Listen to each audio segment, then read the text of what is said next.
Jangan pernah percaya dengan buku dunia karena mereka punya motivasi. Itu yang saya bilang, motivasi, udang di balik batu. Bapak Ibu nggak tahu. Hanya satu yang bisa kita percaya. Jadi kalau ada orang bilang, kamu nggak percaya itu, maaf, itu bukan kepercayaan saya. Di dalam tubuh kita itu ada Tuhan taruh GPS-nya, signal. Makanya Bapak Ibu suka merinding kalau... Sebab aku menyertai engkau. Janganlah bimbang, sebab aku ini Allahmu. Aku akan meneguhkan, bahkan akan menolong engkau. Aku akan memegang engkau dengan tangan kananku yang membawa kemenangan. Edukasi rohani. Ketika kita mau mencerminkan kemuliaan Tuhan, pertama mata. Matanya tidak gentar. Tidak ada satupun yang dapat menggoyangkan iman kita. Tidak ada satupun juga. Siapapun, apapun, dimanapun, sampai kapanpun, tidak akan ada yang bisa menggoncangkan iman kita. Karena Yesus Kristus berkuasa. Saya bagikan, setiap saya memperkatakan Yesus, langsung dia dengar. Karena di dalam tubuh kita, saya nanti bukakan, ada connecting dengan Tuhan. Makanya di dalam tubuh kita, itu ada Tuhan taruh GPS-nya, signal. Makanya Bapak Ibu suka merinding kalau mendengarkan itu. Itu signal. Saya kasih tahu. Masuk ke ruangan yang tidak nyaman, tidak enak juga. Itu signal. Memang tidak kelihatan mata. Tetapi ketika kita menyampaikan nama Yesus, darah Yesus, Tuhan mendengarkan kita. Tuhan udah janji bagi orang yang menerima dia sebagai Tuhan dan Juru Selamat. Dia proteksi, completely powerful dia proteksi kita. Gak ada satu yang bisa memisahkan kita dari kasihnya dia. Tidak ada. Siapapun dia. Siapapun di dunia ini tidak akan pernah bisa memisahkan kita dari kasih karunia Tuhan. Imani itu. Imani itu. Siapapun. Jangan takut, hidup kita dipelihara sama Tuhan. Saya hidup, yang menghidupkan kita itu Kristus. Yang menghidupkan kita Tuhan. Lalu kenapa kita takut sama dunia ini? Lucu, Tuhan yang menghidupkan, kita bayar sama dunia ini. Kenapa? Karena kita cintakan uang. Takut gak dapat uang dari dunia ini. Ikut dunia ini. Firman Tuhan katakan, janganlah serupa dengan dunia ini. Tapi berubahlah melalui pembaharuan budimu. Firman Tuhan hafal semua. Sekarang implementasinya, praktekkan sebagai warrior-warriornya Tuhan. Sebagai army of God. Saya lihat ini, ada AOC, Army of AOG apa segala macam. Oh keren. Tinggal sekarang implementasinya. Bukan melawan secara fisik, enggak. Cukup connect sama dia. Kalau kita connect sama Tuhan, gak ada satupun. Firman Tuhan berkata ini, ada tertulis, manusia bukan hidup dari roti saja. Cuman yang membuat kita takut ini apa? Takut kehilangan roti. Tapi dari setiap firman yang keluar dari mulut Allah, artinya kita hidup dari nafasnya Allah. God's breath. Jadi firman Tuhan, firman Allah yang kita baca setiap hari, itu adalah ilhamnya Allah. Ilham itu apa? Theopneustos. Itu artinya apa? Itu ditulis sendiri dari nafasnya Allah. Jadi setiap kita firman, kita sedang menghirup nafasnya Allah. Lah sekarang kita punya nafas. Nafasnya Allah kita tolak. Kita racuni sendiri. Untuk apa? Merusak gambar Allah.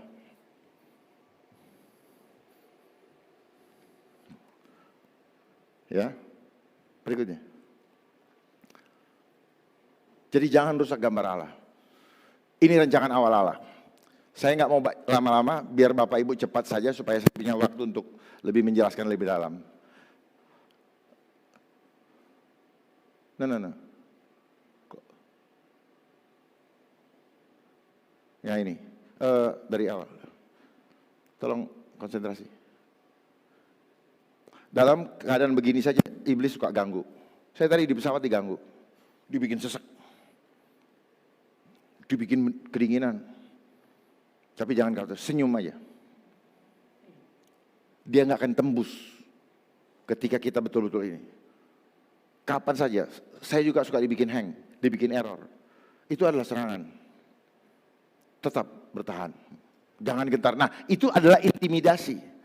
Begitu datang, makanya intimidasi, ketakutan ini yang paling berbahaya. Karena hanya itu senjatanya iblis.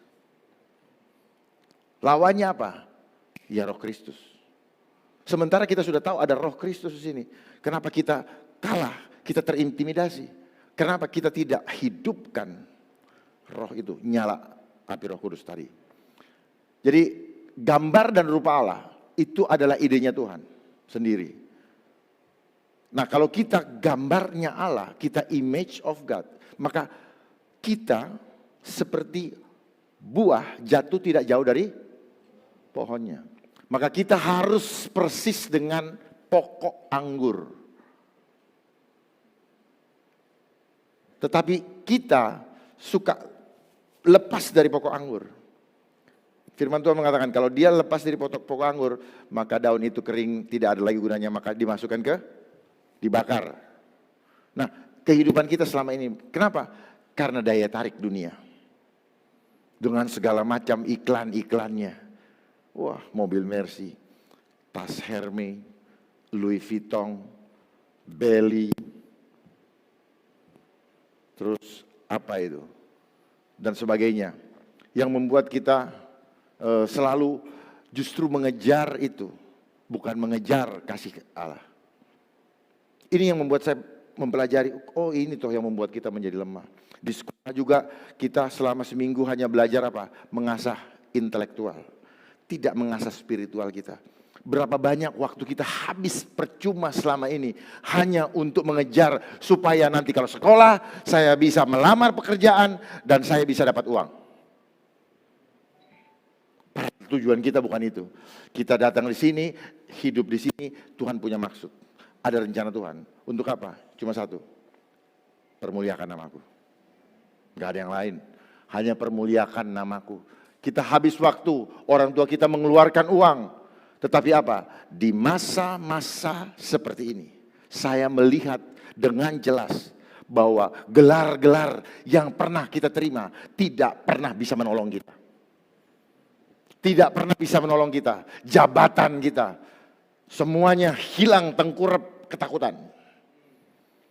Ternyata jabatan kita,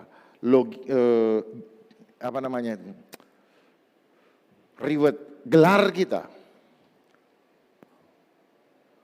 tidak membuat kita menjadi orang-orang yang tangguh, semakin kudus, tidak. Justru ditarik keluar. Jadi Tuhan sudah pisahkan kita untuk Dia. Terus kemudian kita membiarkan diri kita ditarik lagi keluar untuk menjadi tidak kudus. Karena hilang gambar Allah tadi. Ditarik oleh apa? Oleh si jahat. Kita sibuk untuk memikirkan hal-hal duniawi. Masih senang mau pergi. Perhatikan, kenapa kita setiap ada liburan selalu dikasih liburan. Dan semuanya konsepnya, kalau liburan, hayo kita keluar kota. Ngabisin duit. Apa yang kita cari? Cuman kesenangan mata. Habis di sana apa? Belanja, makan, perut, tidur. Habis waktunya. Dan sekarang orang, aku tetap mau pergi ke sana, ke sini. Bisa naik pesawat. Itu adalah tipu muslihat yang tanpa disadari. Saya bisa berpikir begini kenapa? Setelah saya gini, kayaknya di mana aja indah loh. Mulia kok, indah kok, karena semua Tuhan yang ciptakan, amin. Gak ada pembedaan setelah kita bisa melihat. Tidak ada orang cantik, tidak ada, menurut dunia diklasifikasikan cantik dan sebagainya. Atau jelek, apa gendut, apa segala macam dunia. Tapi di mata Tuhan, semua kita mulia. Amin. Ini konsep-konsep seperti ini yang harus kita pahami. Jadi membuat diri kita apa? Tidak pernah merasa lebih, tidak juga merasa minder. Sehingga kita tidak boleh sombong, kita tidak boleh melakukan hal-hal yang tidak berkenan kepada Tuhan. Kita hidupnya saling menolong. Tetapi apa sekarang? Berapa hartamu? Oh, dia orang kaya dan sebagainya. Tidak ada lagi tolong menolong. Semuanya bohong. Semua hidup dengan pengen dibilang Bapak itu hebat. Dari kacamata dunia yang terlihat oleh mata. Coba lihat di media sosial. Semua mainnya supaya dilihat orang, dilihat mata. Dan media sosial, gadget yang ada di tangan Bapak, ini adalah cara iblis untuk apa? Menangkap jiwa-jiwa secara masif tanpa bisa tertolong. Dia lebih duluan untuk menginikan jiwa-jiwa. Lanjut. Oh, ya. Dan rancangan Tuhan apa? Kita disuruh menguasai dan menaklukkan dunia ini. Lalu beranak cucu. Tapi apa yang terjadi? Justru dunia ini menguasai kita dan menaklukkan kita. Dengan apa? Dengan teknologi. Disuruh beranak cucu. Lah kok sekarang banyak yang mati? Penuhilah Bu. Tidak mungkin Allah yang sama yang menghidupkan kita dan menjadikan kita serupa dan gambarnya. Kemudian Allah yang sama punya ide untuk membuat kita binasa. Tidak mungkin. Awal kehidupan kita, Allah ketika itu Tuhan Allah membentuk manusia dari debu dan tanah. Dan menghembuskan nafas hidup ke dalam hidungnya. Coba lihat, cek. Hidung kita ada di mana sekarang? Hidung kita ada di mana? Bapak, hidung Bapak ada di mana? Saya nggak lihat orang punya hidung sekarang. Firman Tuhan. Jangan kita mengintervensi kedaulatan Tuhan. Ketika itulah Tuhan Allah. Jadi ketika itu bukan sampai dengan sekarang. Allah membentuk manusia dari debu dan tanah. Dan menghembuskan nafas hidup ke dalam hidungnya. Demikianlah manusia itu menjadi hidup. Jadi kalau kita makhluk hidup. Ciri-cirinya apa? Hidungnya bernafas. Cirinya bernafas, gak mungkin gak bolong.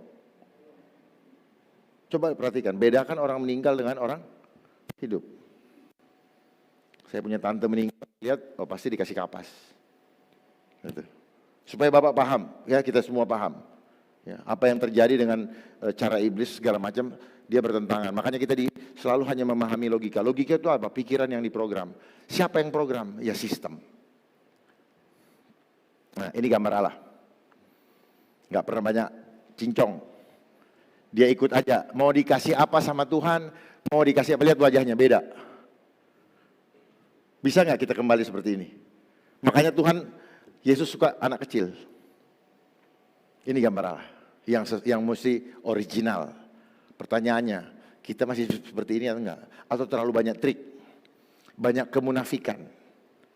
Ini gambar Allah. Perhatikan baik-baik. Bapak Ibu akan diam tanpa sadar tersenyum. Perhatikan. Mau dia bulat, mau dia apa, mau dia cabai. Lucu aja. Lihat. Nggak ada yang nggak tersenyum. Percaya sama saya. Sel Bapak Ibu tersenyum melihat ini. Coba. Dia memancarkan. Jadi memancarkan kemuliaan Tuhan itu dari mata. Lalu memberikan senyum. Makanya hati yang gembira cirinya apa? Ada nggak hati gembira, mukanya murung? Dan obat satu-satunya itu cuma hati gembira. Coba cek, ada nggak obat di situ di Alkitab dibilang ada di apotek? Nggak ada. Jadi artinya apa? Tuhan sudah melengkapi tubuh kita dengan kuasanya yang sempurna. Dan tubuh kita bisa menyembuhkan diri sendiri. Amin. Aminin. Jadi kita nggak usah takut. Cuman selama ini kita maunya instan. Karena punya duit. Bagi yang nggak punya duit, stres. Yang masih punya duit, masih bisa bayar ICU. Yang nggak punya duit, ya tinggal tunggu mati. Itu konsep dunia. Tetapi saya tegaskan di sini. Tidak ada satu kematian di dunia yang disebabkan karena penyakit. Tidak ada satu kematian di dunia yang disebabkan karena penyakit. Tetapi selama ini kita ditipu muslihat dengan kata-kata apa? Telah meninggal karena sakit. Padahal dia meninggal bukan karena sakit. Tetapi karena apa? Karena roh Allah dicabut dari dirinya. Karena banyak orang sakit sampai berbulu-bulu tahun. Bahkan di Paulus sendiri ada duri dalam daging. Tujuannya apa? Supaya kita tetap rendah hati. Kita tetap mengandalkan Tuhan. Tidak mengandalkan kekuatan kita sendiri. Karena keselamatan itu bukan hasil usaha kita. Tetapi kasih, anugerah kasih karunia dari Tuhan. Ini yang harus kita pahami semua. Jadi kadang-kadang kita merasa bahwa oh saya kudus, saya benar. Enggak. Itu yang membuat Tuhan marah. Tuhan tidak suka dengan sifatnya orang Israel. Karena dia mau diberikan keselamatan karena perbuatan dia. Makanya keselamatan kita bukan hasil usaha kita. Tetapi karena begitu besar kasih karunia Allah akan dunia ini, maka dia memberikan anaknya yang tunggal untuk menggantikan kita. Dia yang tidak berdosa menjadi berdosa. Padahal kita yang tadinya berdosa menjadi tidak berdosa karena dia sudah mencurahkan darahnya untuk menghapuskan semua dosa kita. Nah ini, saya bikin ilustrasi, saya senang bikin ilustrasi supaya Bapak Ibu mudah memahaminya. Jadi kita sudah diberikan nafas kehidupan oleh Tuhan. Dan Allah ini adalah, Yesus ini adalah apa? Firman kan? Makanya yang bisa menghidupkan kita adalah firman. Yesus ini firman. Firman itu adalah kalam. Hakikatnya adalah kata-kata yang keluar dari mulut Tuhan. Jadi kita juga harus mengucapkan perkataan yang dari Tuhan. Ketika kita berkata-kata, kita berdoa, kita sedang mengingatkan Tuhan akan janjinya. Tetapi bagaimana kita mengingat janji Tuhan kalau kita nggak pernah dengar janjinya. Dia pasti menjawab, itu udah janji. Kepada mereka yang memintanya, aku akan memberikannya. Amin. Pastikan ini, makanya dengarkan yang benar. Karena apa yang kita dengar akan tersimpan di dalam perbendaharaan hati kita. Dan apa yang keluar dari mulut kita, itu adalah yang kita dengar. Karena yang keluar ini apa? Knalpot.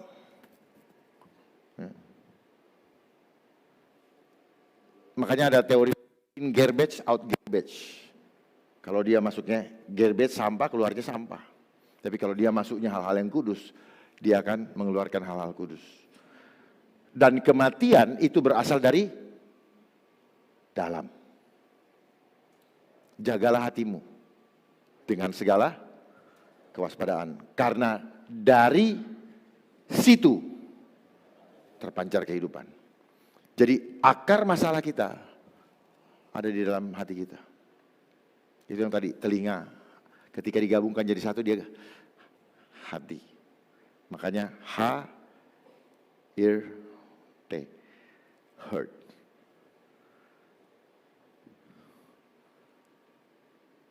Ini, saya ingin kita memahami ini. Kenapa saya bikin ilustrasi? Taruh di sini. Jangan televisi, jangan gadget. Tanya kepada diri kita berapa jam kita pakai gadget dengan membaca, mendengarkan firman Tuhan. Dulu saya pun sama seperti itu.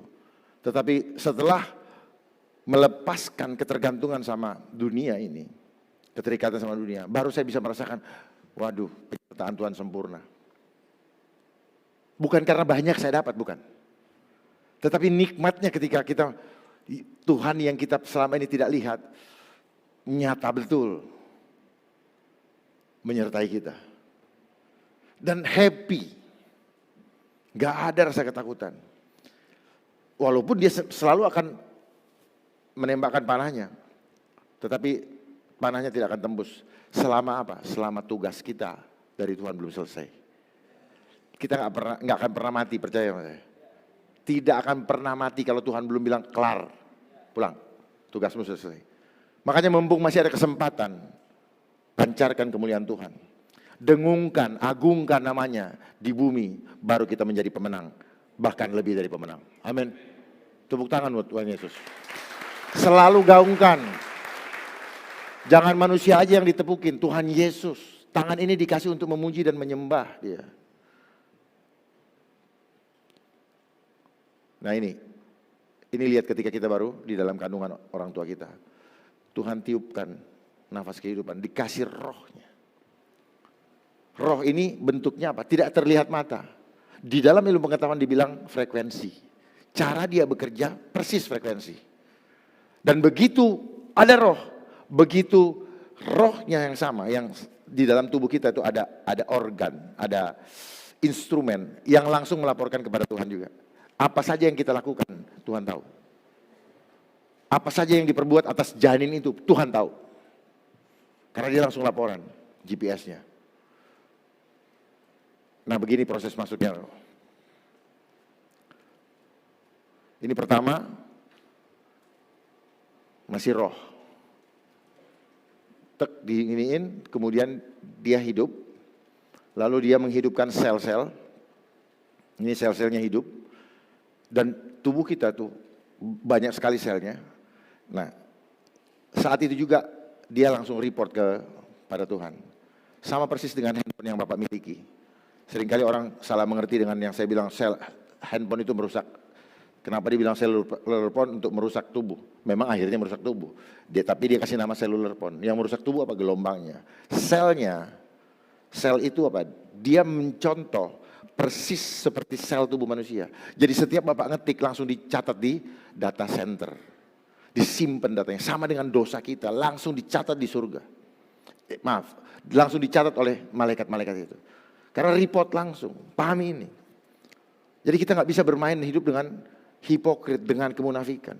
Tahu semua Tuhan. Apa yang ada di dalam isi hati kita. Dan kita nggak akan pernah bisa lolos dengan usaha kita. Nggak akan. Percaya sama saya.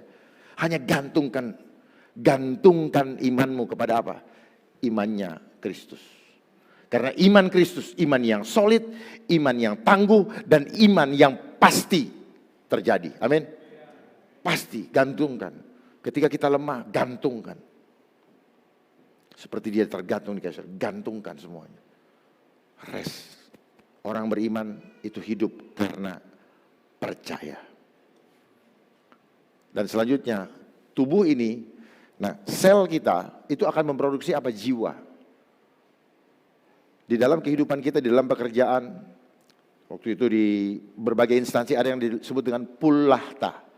Pulahta adalah mengumpulkan, mengolah data. Itu di mana? Adanya di sel.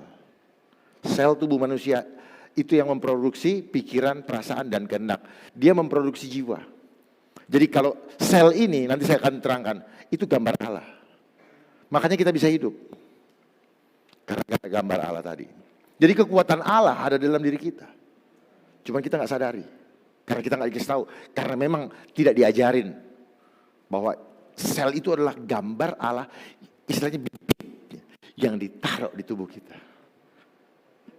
Kalau bibitnya bagus, pohonnya akan berkembang dan buahnya akan bagus. Tetapi saat ini kenapa gambar Allah mau dirusak? Makanya saya bilang pertahankan gambar.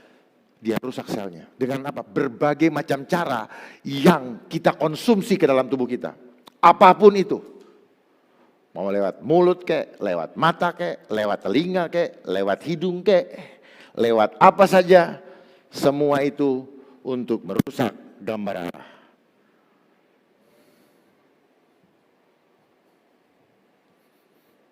Di dalam tubuh kita ada 50 triliun sel. Makanya tidak ada satupun ahli yang mampu mengetahui sumber penyakit bapak, ibu, adik-adik sekalian. Nggak ada satupun di dunia ini kecuali Tuhan. Akhirnya apa? Hanya spekulasi.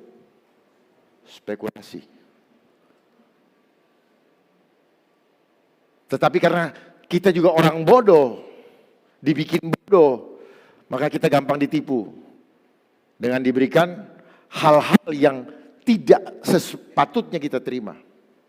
Dan itu tujuannya apa? Melemahkan, merusak bibit ini yang harusnya berkembang, beranak cucu, dahsyat, sakti, dan sebagainya, punya kekuatan Tuhan, dilemahkan sendiri oleh kebodohan kita. Hosea 4 ayat 6, umatku binasa karena kurang pengetahuan akan firman Allah.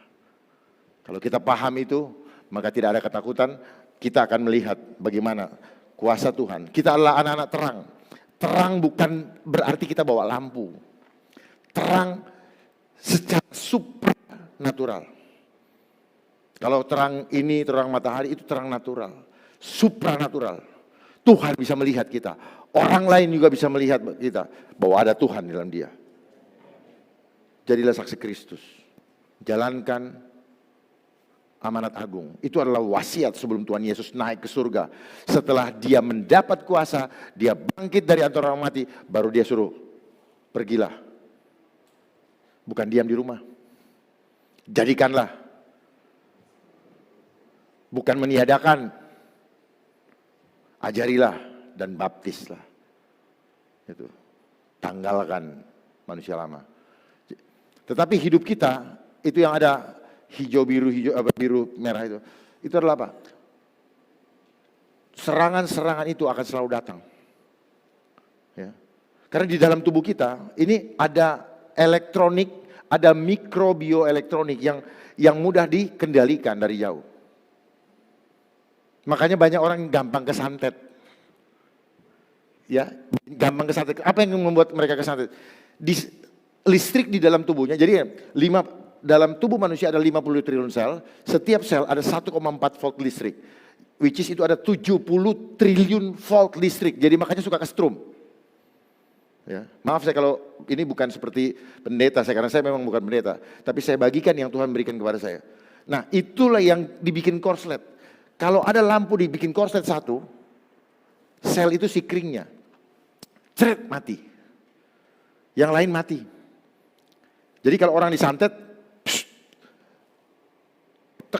yang orang tahu, oh serangan jantung. Tapi dia nggak tahu dari mana sumber penyakitnya. Dia nggak tahu dari mana sumber yang mematikan dia. Dan tidak akan ada yang tahu. Kecuali anak-anak Tuhan. Dia diserang sama itu, diserang sama itu. Ya. Yang Bapak rasa, aduh nggak enak, gatel. Aduh ini. Itu sebenarnya apa? Panas si iblis lagi, duk, tapi nggak mempan. Sebenarnya itu. Jadi di dalam tubuh kita sudah ada proteksi yang Tuhan berikan. Berupa kayak asam laktat. Aduh nggak enak ini. Pegel di sini. Gatel apa segala macam. Makanya orang-orang dulu apa suka ada? Kerok. Itu asam laktat. Begitu dikerok dia merah.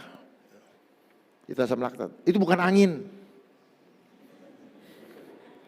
Itu bukan angin. Cuman kita karena nggak ngerti, kita nganggap itu angin. Bukan. Dia selalu sembunyi apa? Di belikat. Pelan-pelan dia masuk. Sampai akhirnya apa? Udah numpuk. Dia tuh kayak apa ya? Kalau kayu itu apa ya? Kalau kayu itu apa yang ngerusak kayu? Rayap. Akhirnya orang bilang, luka dalam, muntah darah. Padahal itu ada permainan itu. Nah ini yang alam tidak kelihatan. Yang orang-orang kayak kita dulu itu nggak ngerti. Larinya kemana? Berobat. Minta obat, beli obat segala macam. Emang kita tahu isinya apa? Kita kan cuma beli kotaknya kan? Ini yang saya maksud. Kita sudah diproses, dirusak gambar Allah tanpa kita sadari. Karena kita taunya ya itu yang kita tahu. Nah itu saling mempengaruhi. Makanya apa? Tubuh Bapak ini roh. Saling menular. Makanya roh itu menular. Menjalar. Bahasa Ibraninya teleh. Saya tanya sama Pak David, apa ini? Bahasa Ibraninya teleh. Teleh itu jauh. Jadi dia menyebar jarak jauh. Menular. Itu bahasa Ibraninya. Teleh. Gitu. Nah sekarang konsep itu dimanifestasikan dalam bentuk teknologi. Jadi nanti teknologi akan dipakai oleh dunia ini untuk menularkan hal-hal buruk, mengendalikan kita dengan perangkat teknologi. dari jarak jauh. Itu.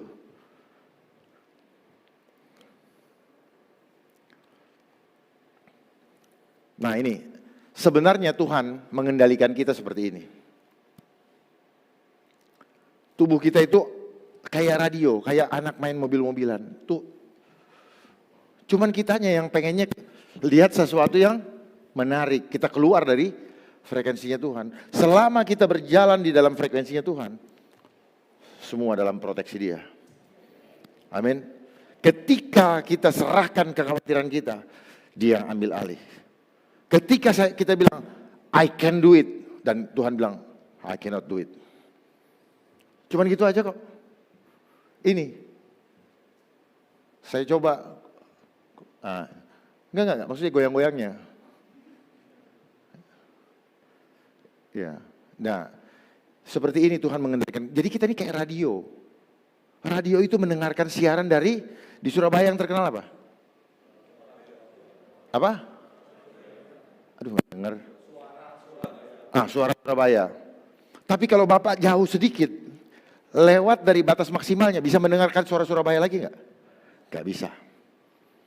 Tetapi Bapak nangkep suara yang lain kan?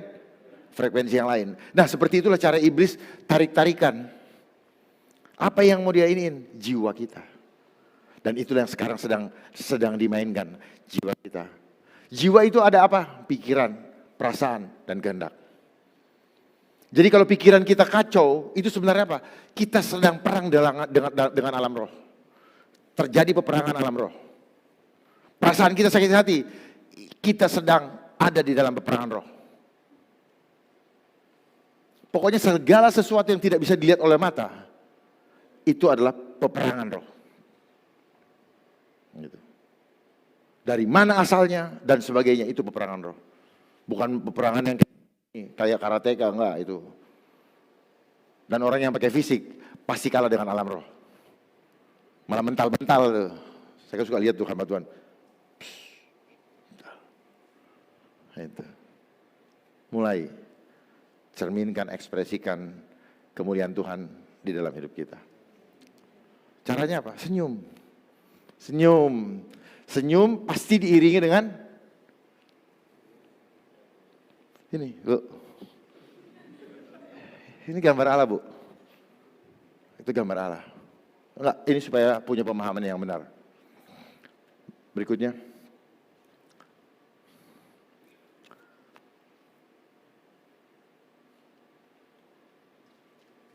Nah, ini gangguan. Jadi, kenapa saya kurang suka dengan online, apa segala macam. Karena kita dipantau oleh mereka yang punya teknologi. Dan dia juga pakai kuasa. Karena di dalam teknologi ini juga ada roh. Gitu.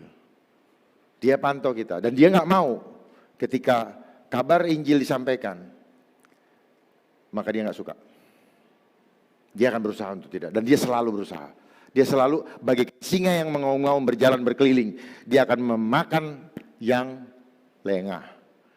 Ini frekuensi di dalam diri kita yang di sekitar kita yang kita tidak sadari, yang sudah membuat kita gampang. Makanya saya bilang hidup kita ini diatur oleh frekuensinya Tuhan. Jadi pertahankan. Ketika kita mempertahankan gambar Allah, maka frekuensinya adalah harus frekuensi kekuatan optimal, kekuatan maksimal. Gak bisa kita kasih low, kalau mungkin low bed lagi, makanya handphone kan kalau low bed, cas lagi karena kita takut kan. Sebenarnya handphone ini sebenarnya menjadi analog terhadap bagaimana kita hidup. Handphone itu hidup tanpa makan nasi bukan? Ada handphone makan nasi baru hidup. Seperti itulah kita hidup. Cuman dia pakai kabel, kita nggak pakai kabel. Ini saya kemana-mana ini Tuhan yang kendalikan. Tapi nggak pakai kabel, pakai apa? Pakai frekuensi. Begitu cara bekerjanya roh. Ya. Darah ibu, bapak naik turun. Itu karena apa? Ada power. Lewat apa? Yang dimasukkan lewat sel. Ditiupkan lewat sel. Makanya bapak punya sel bisa menjadi anak. Anak itu bukan kerjanya ibu, bukan kerjanya bapak. Kerjanya Tuhan. Bapak mah cuman senang-senangnya saja. Dulu ketawa. Loh, betul. Makan. Terus lagi apa? Lagi apa itu kalau resek itu kalau perempuan hamil itu? Ngidam. Lagi ngidam, wah makan begini. Tapi dia ngerasa berjasa terhadap anak ini. Enggak. Jangan pernah merasa berjasa dengan anak-anakmu. Itu punya Tuhan. Jangan pernah ngatur anakmu di luar rencananya Tuhan. Sekarang orang-orang tua pikir dia itu. Enggak. Bapak ibu cuma menjadi alat untuk melahirkan. Sama dengan Maria. Dia hanya menjadi alat. Dia tidak pernah mengaku saya menjadi ibu Yesus. Enggak pernah.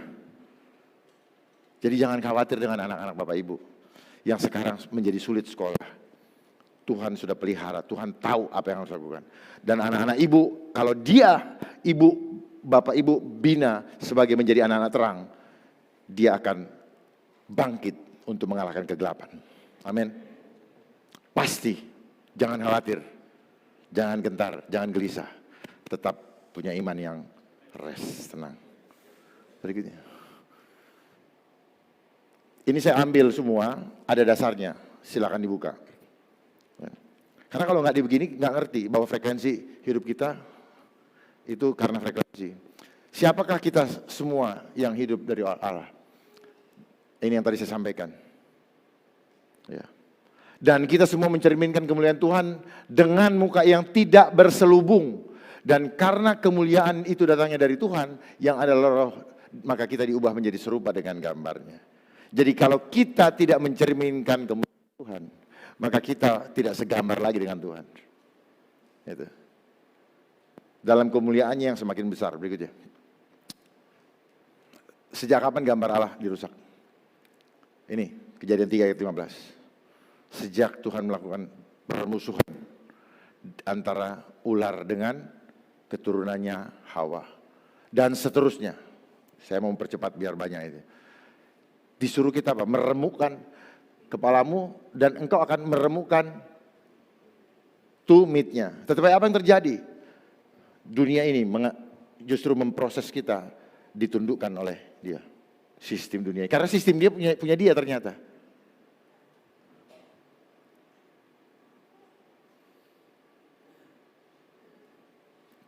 Ini. Yang saya tampilkan ini adalah apa? Bahwa kita di dunia diajar untuk pakai footnote. Jadi alam pikiran kita semua berdasarkan referensi yang ada di buku yang membuat manusia. Beda dengan firman Tuhan. Coba lihat firman Tuhan, ada footnote-nya enggak? Enggak ada. Jadi footnote satu-satunya yang boleh kita pakai hanya satu. Alkitab. Alkitab. Bukan buku-buku dunia. Jangan pernah percaya dengan buku dunia karena mereka punya motivasi. Itu yang saya bilang, motivasi, udang di balik batu. Bapak Ibu nggak tahu. Hanya satu yang bisa kita percaya. Jadi kalau ada orang bilang, kamu nggak percaya itu, maaf, itu bukan kepercayaan saya. Kepercayaan saya kepada Yesus. Amin. Tidak ada yang lain yang boleh kita percaya di dunia ini kecuali Yesus Kristus. Karena apa? Yang lain tidak tulus, hanya yang tulus dan sudah pasti terbukti hanya Tuhan Yesus. Nggak ada yang lain. Tuhan. Firman Tuhan adalah ilham dari Tuhan. Theanustos bahasa Yunaninya. Ini semua. Jadi kalau buku pakai footnote. Dan kita, Bapak Ibu sekolah dapat gelar selama ini pakai footnote nggak? Footnote, foot kaki kan? Sementara tadi apa? Kita harus menguasai, kita taruh iblis di bawah kaki kita. Yesus sendiri sudah menunjukkan bahwa musuhnya ada di bawah tumpuan kaki. Kenapa kita bisa dikalahkan? Aku akan membawa musuh-musuhmu di bawah kakimu. Kita juga sekarang duduk di sebelah kanan Allah. Bersama-sama dengan Yesus. Di situ posisi kita. Firman-Nya ada. Jadi apa? Musuh-musuh kita. Sudah itulah makanya firman mengatakan kita pemenang, bahkan lebih dari pemenang. Jangan kita berdoa seolah-olah kita sedang merebut kemenangan. Jangan. Tetapi kita sudah harus berdoa berdiri di atas dasar kemenangan. Amin. Kita pemenang, bahkan lebih dari pemenang. Imani itu, rest. Kita berdiri di atas pemenang. Jangan bilang, Tuhan tolong. Enggak ada. Tuhan tolong. Loh, Tuhan mah tolong terus. Elunya yang kemana? Oh berarti lu ngilang kemarin. Kalau orang dekat gak akan bilang tolong. Kan nempel. Betul? Jadi kalau orang bilang tolong, lu kabur kemana kemarin lu? Dan orang hilang yang selalu minta tolong. Entah keluarganya minta tolong cariin ke polisi. Atau dianya mencari pertolongan karena gak bisa makan. Jadi seperti itu. Lanjut.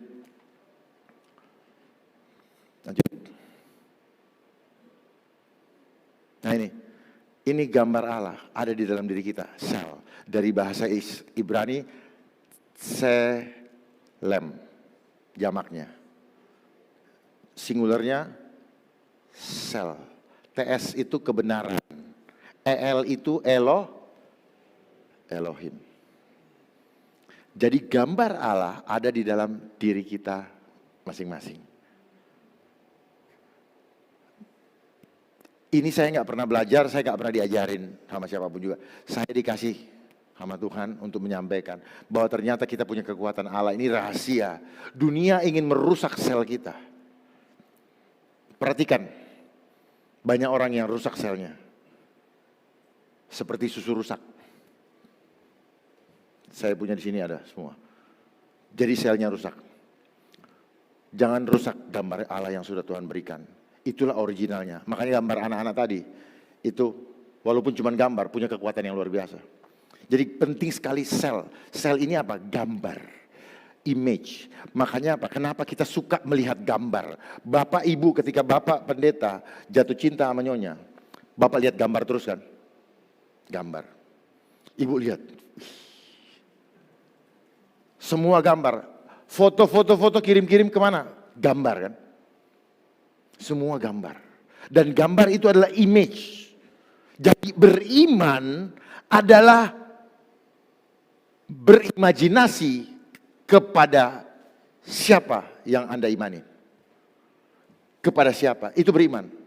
Jadi omong kosong kita bilang beriman tetapi kita tidak berimajinasi kepada yang kita imani.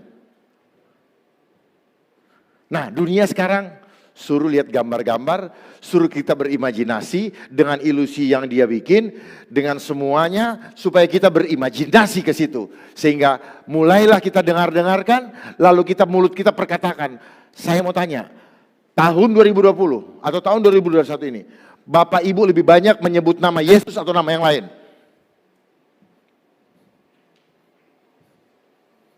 Media-media lebih senang menyebutkan nama Yesus, nama Tuhan, atau nama yang lain.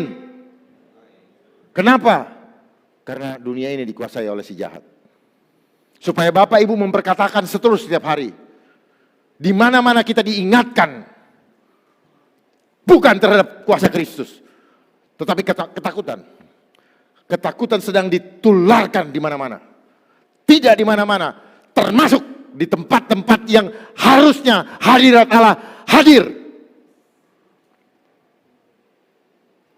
Dan semua kita terbawa ke sana semua. Mulai dari depan. Tanpa sadar, ini yang saya bilang permainan alam bawah sadar Pak Pendeta. Kita mulai berkompromi dengan dunia ini. Karena apa? Kita takut kehilangan dunia, bukan takut kehilangan keselamatan kekal. Saya tantang, kalau Bapak Ibu semua betul-betul cinta akan Tuhan, mulai hari ini tampakkan kemuliaan Tuhan di dalam 2 Korintus pasal 5. Karena kami tahu bahwa jika kemah tempat kediaman kita di bumi ini dibongkar, Allah telah menyediakan suatu tempat kediaman di sorga bagi kita, suatu tempat kediaman yang kekal, yang tidak dibuat oleh tangan manusia. Selama kita di dalam kemah ini, kita mengeluh karena kita rindu mengenakan tempat kediaman surgawi di atas tempat kediaman kita yang sekarang ini. Sebab dengan demikian kita berpakaian dan tidak kedapatan telanjang. Sebab selama masih diam di dalam kemah ini, kita mengeluh oleh beratnya tekanan, karena kita mau mengenakan pakaian yang baru itu tanpa menanggalkan yang lama, supaya yang fana itu ditelan oleh hidup. Tetapi Allah lah yang justru mempersiapkan kita untuk hal itu dan yang mengaruniakan roh kepada kita sebagai jaminan segala sesuatu yang telah disediakan bagi kita. Maka oleh karena itu hati kami senantiasa tabah, meskipun kami sadar bahwa selama kami mendiami tubuh ini, kami masih jauh dari Tuhan. Sebab hidup kami ini adalah hidup karena percaya, bukan karena melihat. Tetapi hati kami tabah, dan terlebih suka kami beralih dari tubuh ini untuk menetap pada Tuhan. Sebab itu juga kami berusaha, baik kami diam di dalam tubuh ini maupun kami diam di luarnya, supaya kami berkenan kepadanya.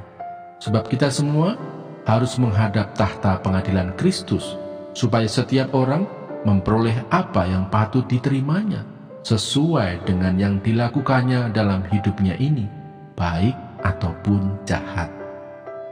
Pelayanan untuk pendamaian. Kami tahu apa artinya takut akan Tuhan. Karena itu kami berusaha meyakinkan orang. Bagi Allah hati kami nyata dengan terang, dan aku harap hati kami nyata juga demikian bagi pertimbangan kamu. Dengan ini kami tidak berusaha memuji-muji diri kami sekali lagi kepada kamu, tetapi kami tidak mau memberi kesempatan kepada kamu untuk memegahkan kami, supaya kamu dapat menghadapi orang-orang yang bermegah karena hal-hal lahiriah dan bukan batiniah. Sebab jika kami tidak menguasai diri, hal itu ada dalam pelayanan Allah. Dan jika kami menguasai diri, hal itu adalah untuk kepentingan kamu. Sebab kasih Kristus yang menguasai kami, karena kami telah mengerti bahwa jika satu orang sudah mati untuk semua orang, maka mereka semua sudah mati. Dan Kristus telah mati untuk semua orang, supaya mereka yang hidup tidak lagi hidup untuk dirinya sendiri, tetapi untuk Dia yang telah mati dan telah dibangkitkan untuk mereka. Sebab itu kami tidak lagi menilai seorang juga pun menurut ukuran manusia. Dan jika kami pernah menilai Kristus menurut ukuran manusia, sekarang kami tidak lagi menilainya demikian. Jadi siapa yang ada di dalam Kristus, ia adalah ciptaan baru. Yang lama sudah berlalu, sesungguhnya yang baru sudah datang. Dan semuanya ini dari Allah, yang dengan perantaraan Kristus telah mendamaikan kita dengan dirinya, dan yang telah mempercayakan pelayanan pendamaian itu kepada kami. Sebab Allah mendamaikan dunia dengan dirinya oleh Kristus, dengan tidak memperhitungkan pelanggaran mereka. Ia telah mempercayakan berita pendamaian itu kepada kami. Jadi kami ini adalah utusan-utusan Kristus, seakan-akan Allah menasihati kamu dengan perantaraan kami. Dalam nama Kristus kami meminta kepadamu, berilah dirimu didamaikan dengan Allah. Dia yang tidak mengenal dosa telah dibuatnya menjadi dosa karena kita, supaya dalam Dia kita dibenarkan oleh Allah. 2 Korintus pasal 6. Paulus dalam pelayanannya. Sebagai teman-teman sekerja, kami menasihatkan kamu, supaya kamu jangan membuat menjadi sia-sia kasih karunia Allah yang telah kamu terima. Sebab Allah berfirman, pada waktu aku berkenan, aku akan mendengarkan engkau, dan pada hari aku menyelamatkan, aku akan menolong engkau. Sesungguhnya, waktu ini adalah waktu perkenanan itu. Sesungguhnya, hari ini adalah hari penyelamatan itu. Dalam hal apapun, kami tidak memberi sebab orang tersandung, supaya pelayanan kami jangan sampai dicela. Sebaliknya, dalam segala hal kami menunjukkan bahwa kami adalah pelayan Allah, yaitu dalam menahan dengan penuh kesabaran dalam penderitaan, kesesakan dan kesukaran, dalam menanggung dera, dalam penjara dan kerusuhan, dalam berjerih payah, dalam berjaga-jaga dan berpuasa, dalam kemurnian hati, pengetahuan, kesabaran, dan kemurahan hati, dalam Roh Kudus dan kasih yang tidak munafik, dalam pemberitaan kebenaran dan kekuasaan Allah, dengan menggunakan senjata-senjata keadilan untuk menyerang ataupun untuk membela, ketika dihormati dan ketika dihina, ketika diumpat atau ketika dipuji, ketika dianggap sebagai penipu namun dipercayai, sebagai orang yang tidak dikenal namun terkenal, sebagai orang yang nyaris mati dan sungguh kami hidup, sebagai orang yang dihajar namun tidak mati, sebagai orang berduka cita namun senantiasa bersuka cita, sebagai orang miskin namun memperkaya banyak orang, sebagai orang tak bermilik sekalipun kami memiliki segala sesuatu. Jangan ada lagi noda kekafiran. Hai orang Korintus, kami telah berbicara terus terang kepada kamu. Hati kami terbuka lebar-lebar bagi kamu, dan bagi kamu ada tempat yang luas dalam hati kami. Tetapi bagi kami hanya tersedia tempat yang sempit di dalam hati kamu. Maka sekarang, supaya timbal balik, aku berkata seperti kepada anak-anakku, bukalah hati kamu selebar-lebarnya. Janganlah kamu merupakan pasangan yang tidak seimbang dengan orang-orang yang tak percaya. Sebab persamaan apakah terdapat antara kebenaran dan kedurhakaan? Atau bagaimanakah terang dapat bersatu dengan gelap? Persamaan apakah yang terdapat antara Kristus dan Belial? Apakah bagian bersama orang-orang percaya dengan orang-orang tak percaya? Apakah hubungan bait Allah dengan berhala? Karena kita adalah bait dari Allah yang hidup menurut firman Allah ini. Aku akan diam bersama-sama dengan mereka dan hidup di tengah-tengah mereka. Dan aku akan menjadi Allah mereka dan mereka akan menjadi umatku.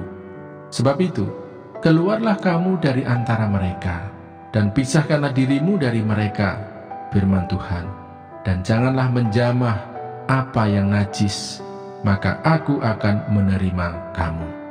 Dan aku akan menjadi bapamu, dan kamu akan menjadi anak-anakku laki-laki dan anak-anakku perempuan.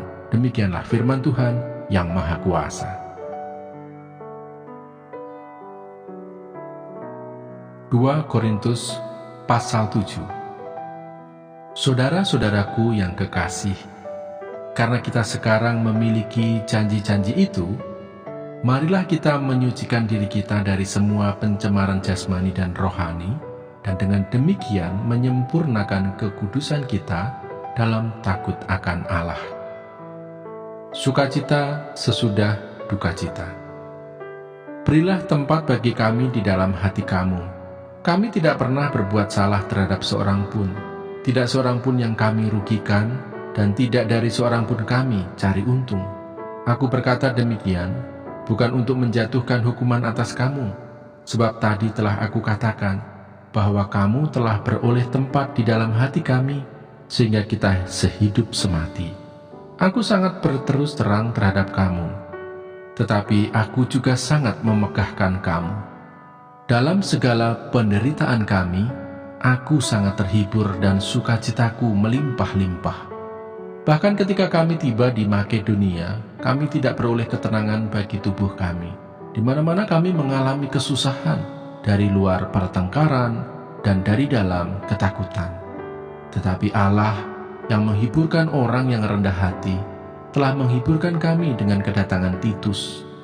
Bukan hanya oleh kedatangannya saja, tetapi juga oleh penghiburan yang dinikmatinya di tengah-tengah kamu. Karena ia telah memberitahukan kepada kami tentang kerinduanmu, keluhanmu, kesungguhanmu untuk membela aku, sehingga makin bertambahlah sukacitaku. Jadi meskipun aku telah menyedihkan hatimu dengan suratku itu, namun aku tidak menyesalkannya.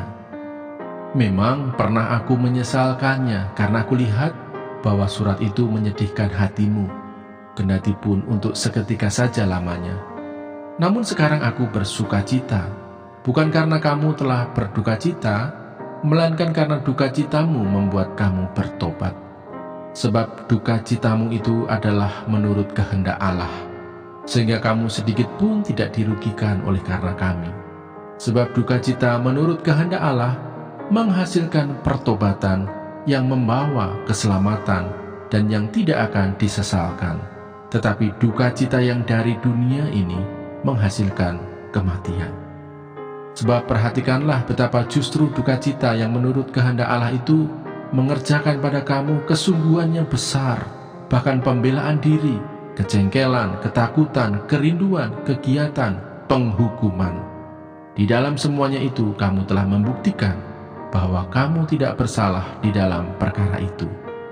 Sebab itu, jika aku telah menulis surat kepada kamu, maka bukanlah oleh karena orang yang berbuat salah atau oleh karena orang yang menderita perbuatan salah, melainkan supaya kerelaanmu terhadap kami menjadi nyata bagi kamu di hadapan Allah.